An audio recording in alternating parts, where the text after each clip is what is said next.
Basic house wiring kung paano mag-install ng isang ilaw sa kwarto at isang ilaw sa kusina at isang ilaw naman sa sala. Ang supply natin ay line to neutral connection.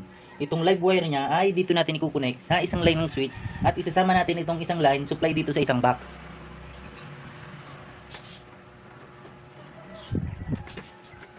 At ang neutral niya naman ay dito natin i-connect sa isang line ng receptacle at isasama natin itong isang line supply dito sa isang box.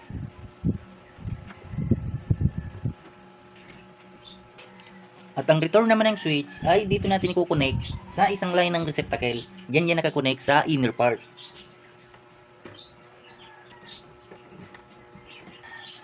Ito ng dalawang wire ang magiging supply dito sa ilaw.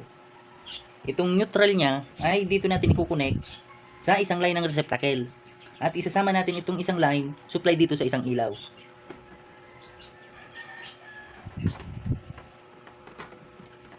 At ang live wire niya naman ay dito natin i-connect sa isang line ng switch at isasama natin itong isang line supply dito sa isang ilaw.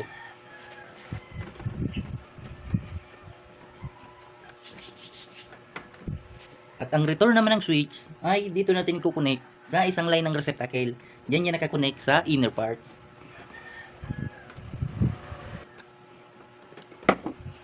Ito ng dalawang wire ang magiging supply dito sa ilaw sa sala.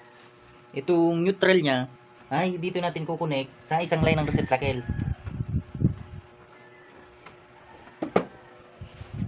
At ang live wire niya naman ay dito natin ikukonek sa isang line ng switch. At ang return naman ng switch ay dito natin ikukonek sa isang line ng receptacle. Diyan niya nakakonek sa inner part. Lagyan na natin ng tape. Ipasok na natin ang wire sa junction box.